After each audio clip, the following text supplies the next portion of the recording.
Hey guys, and welcome back to another video. In this video we'll be doing not only the review of round 21 because it is late in the week, but also the preview for round 22, going through my trades, which are going to be pretty stock standard, to be honest with you. Because of the injury to Hayden Young, I took the risk there and decided to just go for it with him, and ended up basically burning about 50-60 points, I have a feeling, just because, yeah, he was injured on the 13. I mean, Johnson didn't play and Clark went 38. So, I mean, I traded out the right guys. I just traded them out to the wrong people in the end, in that of Hayden Young. And then Nguyen only went 25, so only went up 1k. But hopefully he gets a little bit better as and get some point scoring to go. But I mean, he's not really going to matter in terms of cash generation. But yeah, that Hayden Young injury did suck because he did go down 69k, and looks like he's going to just fall short of the 10 game requirement, because obviously he's out this week and will be priced in future at his 2023 average of 2024 average of 92.9. He'll be priced somewhere around about the 90 percentile of that, so 0.91 times the 92.9 is, he's going to be priced already, just thinking about it, around the 84 marker. But anyway, let's just jump into this review and preview. So as you can see there, scored a 20-30 for the round, and it was basically stuffed up by Connor Rozee having to take the 25 there alongside Hayden Young, and missing out on a huge amount of points there. If Connor Rozee actually played, then that ends up potentially being somewhere around about, and Hayden Young actually scores decently, then that probably ends up around about, you would think, take off about 38 points and add about 200. It ends up around the 2200 marker, which I'm pretty sure I would have gained ranks. So yeah, just a terrible round in general.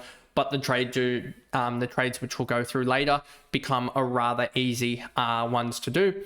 So we're going to need Malira 108, a pretty slow game for him. Only the 108 after a 147 or 151 in the previous couple of weeks. Didn't kick a goal, which, yeah, I'm glad that I didn't have to take him as a captaincy option, because, yeah, he would have scored a little bit less, but Brody Grundy came up with the goods there.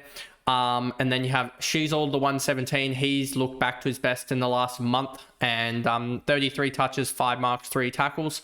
So he's back to his best, also kicking a goal there. And his last 3 and 5 games are back right around the average that we want them at, 110 and 107.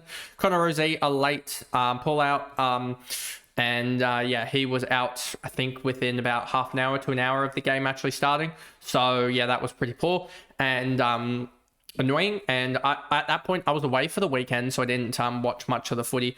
But yeah, that was annoying that was laid out, and there was nothing I could do about it. And I was sort of just at the point where I was like, well, it doesn't really matter. I think Hayden Young had already been ruled out injured. I think those two events happened within about 45 minutes to an hour of each other, if my memory serves me correct. Let me just double check.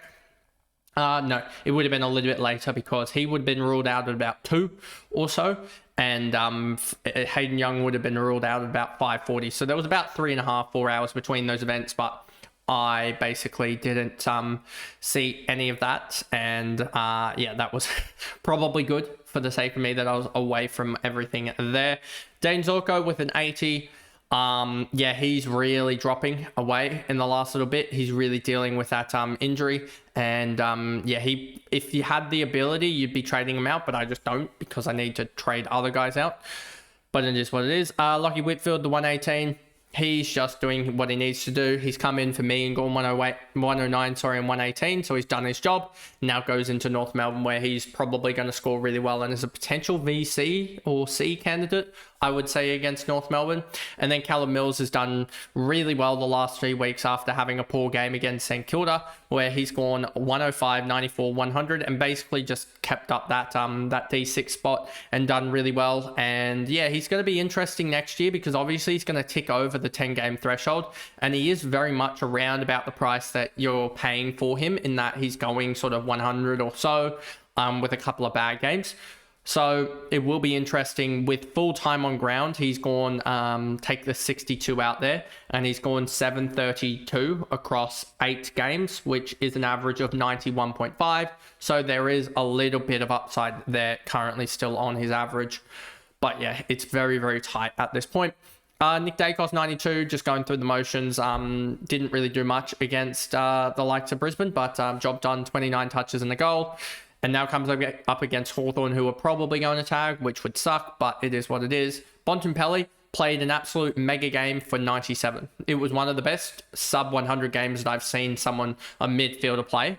And yeah, it just felt weird after the 146 against Essendon to pull up that display against GWS and only end up on 97. Quite annoying. But yeah, most people have him. Zach Merritt, this was a terrible trade back in. And yeah, he really has... He's gone basically the same level as what he's done for when he wasn't in the side for me, 97. He's basically gone, I think, about 98, 99, which is just, yeah, not good enough. And yeah, that was a horrific trade back in. Zach Butters with the 34, held to 10 touches, of course. Yep, my guy's just getting tagged out here. And that was another one that just sort of stung a little bit, but I'm pretty sure most have him. 15% ownership, that's a really low ownership, and that's just annoying from Butters. But again, he'll probably present value next year as well, just because I'm pretty sure he's now going to most likely be below what he was averaging last year, which, yep, he is about 10 points per game lower than what he was averaging last year. So he's going to be probably one of the highest owned players into next year because that average is so low, and I'm trying to figure out what in the world happened for that average. He's got a 46 game against the Cats alongside a 34 game against the Cats, so he's got 2 games against the Cats where he, in the end, just had an absolute stinker. He had 20 touches in the game against the Cats earlier in the year for 46 points, so yeah, just really struggled a little bit, but will be a high ownership player, I think, next year.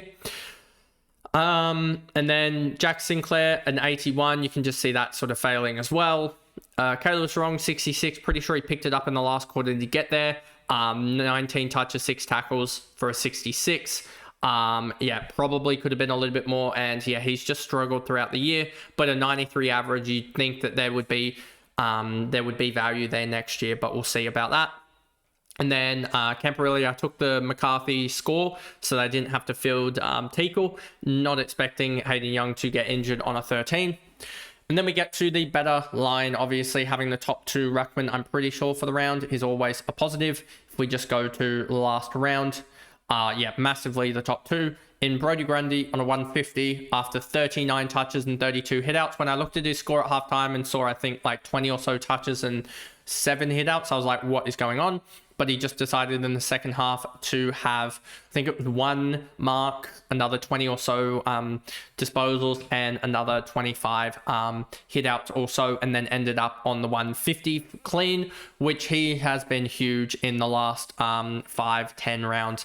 His scoring is off the chart, and he's now the 7th ranked player in terms of overall scoring. If we go to average, you will see that the top guy that I don't own is the likes of Max Gawn, but you'd probably see Bailey Smith at 117 is still the highest. Brodie Grundy is coming in fast towards that number. He probably won't catch it by the end of the year because he's got Brisbane. He's got Brisbane and then 2 really VCC candidates in Geelong and also West Coast. So he could do really well in those 2 games and suddenly become and get close, but will be interesting. I think Bailey Smith will just hold him out, but I do think he could easily, and I'm going to say this, he should easily be a top 3 or so averaging player for the year. Just trying to think, is Wanganeen Malira the second? Yeah, Wanganeen Malira at 113 is the second place guy. So outside of Bailey Smith, he could become the top scoring player for the year. And in general as well, 2181. And yeah, he might end up as the top scoring player in general for most points for the year because Bailey Smith has missed so many games. And then you've got Rowan Marshall, 142. He was mega in that game, especially, I'm pretty sure, the second half where he just went off. 24 touches, 6 marks, 5 tackles, 32 hitouts and a goal. It's crazy work, and glad that I had him in my side. And now he comes up against some decent enough matchups for the rest of the year where he should be able to score pretty well. He's been a guy that I think I brought in, 3 rounds ago or so? I want to say. Let me just double check. I brought him in after the Cherry suspension, and that was the 104 game that he had. So he's gone 104, 88, and 142. That's 150, 230, 334 across 3 games. That's an average of 111.3, as you see there. And that's been huge, and that's been really, really good for at least holding rank given my situation. Bailey Smith, 112. About the only thing that happened in the forward line worth noteworthy. And then you had McRae, Kennedy, Petrarca, Darcy, and Parker all go middling scores. I mean, if we look at the forward line this week, I don't think it was too good in terms of last round, but I could be wrong. Graham Myers, Caleb Daniel with the 115, of course he did. And yeah, you can see that there wasn't too many guys that actually scored well. Luke Jackson, probably the big noteworthy guy to score really well. Other than that, it wasn't too good, to be honest with you, with the high ownership guys, I don't think. And it wasn't like there was a guy that, if we go to actual by team selected by, Caleb Daniel, the big one, Levi, 71%. No, there's no one here that really did anything crazy. Even Rankin was sort of in this mess of 80, so it wasn't like there was any outstanding guy that did really, really well. Dylan Moore could be an interesting pickup this in the coming weeks. Actually, no. But yeah, there's a lot of nothingness in that forward line, so you're not really burning too many points. Now we move on to round 22. The trades are going to be simple. Obviously need to get rid of Hayden Young because I'm pretty sure his season is over in its entirety or very, very close. Then we're going to get rid of the likes of Bryn Teakle. Is it Bryn Teakle? Yes, it is. And that leaves me 1.238 million. If we just go all positions, 2 to 300Kers, and then go not by the break even. And then we just go for the youngest guy that's probably going to play. Oscar Adams, Totoli did all right, who should get another game you'd expect, but maybe not. Probably just going to go Oscar Adams, to be honest with you. Probably should have just gone him last week because he's now got break even of 6, but didn't expect him to do terribly well, to be honest with you. But yeah, there's quite a lot of guys here that are very much in this range. So why don't we just quickly check the 900K guys that I can sort of grab. And you'll see just short of Ash by like 10K, which is annoying, or maybe 8 or so K, which is a little bit annoying. Hewitt, Anderson, I just miss out on. McKercher's 925K. Gordon, I just miss out on. Dunkley, etc. Could go Josh Dacos, who's done really well recently. That's someone that I could go for. Obviously can get like a Luke Jackson in as well, which would mean that it would be a little bit easier to upgrade. Because I'd have that sort of forward option a lot more, which then can translate a little bit better. Yeah, that might be what I do, to be honest with you, because then Parker can go up next week alongside the likes of like a Hugh Boxall or something like that, because Hugh Boxall has an 18 break even, so he should be gaining some cash. So might actually do that, as I don't really see anyone else here that I'm like looking at and liking, to be honest with you. So it might just be a Luke Jackson game. Who does he have in the ruck this week? He's got Port Adelaide. That'll be sweet, but they don't, I think a lot of their guys are injured anyway, so it shouldn't be too bad of anything for that. So that'll be Luke Jackson there, and then we need an all positions players that I can afford the break even, and then it will probably be, I would think, looking at this, the likes of an Oscar Adams is probably the best bet, to be honest. He's probably going to make a little bit of cash, but also it's rather cheap comparative to everyone else, to be honest with you. So yeah, we'll do that. I think that should work. Empty eligible player in the side. Oscar Adams, you can swap, hopefully, and work. That should work. Why are you not working? Of course, this game is a little bit annoying sometimes. We do that, and then we jump you there, I think, or something. Let's just swap these around. Let's see if that will work. So if we go the forward, it's not gonna let me do this, is it? Jai Farah, no. Let's just grab this up, and then we go into the forward line, and we grab up this here, and then we go this. Why have you done this? I'm so confused. But anyway, let's just quickly grab this up here and grab up Luke Jackson, and then grab up a rookie here. If we just go and grab, do that should work, I think. and then grab up a defender here. And if it doesn't, then I can easily just change it up and work it out anyway, because this is a little bit annoying. But of course, it's not going to work out. If I go Oscar Adams and go into there and then go and put you in here just to make that work, and then I'll change it up again. But yeah, that at least makes it work so that we can then get, you can go on field, honestly. You can go there and then you can go there and then that one there. At least we have that there, which is a little bit better. And then Gross can play as an emergency there. And then we get to this point here where we're looking at captaincy options this week. Hawthorn, Collingwood. I don't like the Nick Dacos captaincy option. Geelong versus Essendon. I don't think there's too many from Geelong. You could go the Bailey Smith VC, but does he even bother playing against Geelong is a big question. There's that. Then you've got St Kilda versus Richmond. You could go Wangadeen Malira because he's going to go off in that game, so I'll probably go that way. Then you have Brisbane, Sydney, Carlton, Gold Coast. Don't really like any options there. Fremantle, Port Adelaide. I don't really like any options there. North Melbourne versus GWS. You could honestly go the Whitfield captaincy or something of that regard. Melbourne, Western Bulldogs. I don't like that. And then Adelaide versus the likes of West Coast. Sucks that I can't actually get if Hayden Young had stayed in for like an extra 20 minutes and scored an extra 10, 15 points, I would have been able to get Jordan Dawson. But that's just how the cookie crumbles. Needed that extra sort of 30, 40k from him, which would have been the easy upgrade next week, I think, through it would have been easy if Hayden Young had played out the game and gone through Parker, but it is, or what it is, I didn't expect Hayden Young to get injured on a 10 or whatever it was, a 13. But yeah. Anyway, captaincy wise this week, probably just going to go with the likes of Whitfield. What did he go earlier in the year against North Melbourne? Has he played them this year? Doesn't look like it. That sucks. But yeah, I would hazard a guess he's probably the best bet for captaincy options this week.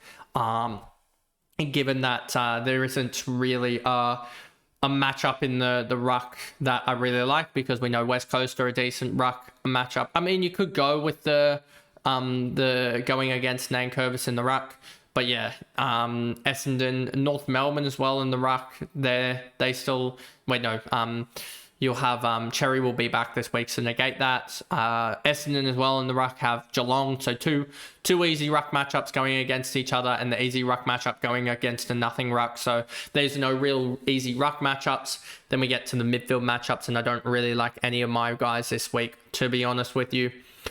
Yeah, I don't really like it. So yeah, that'll be what I go with Wanganeen, Malira, and the likes of Whitfield. But that is the video there, going through my fantasy team review for one of the last times this year, and then going through and doing the preview for round 22 as well. But if you guys did enjoy that video, remember to like and subscribe, turn the notification bell on so you know when I upload it, and I will see you guys back here later for the tipped video for round 22. Bye guys.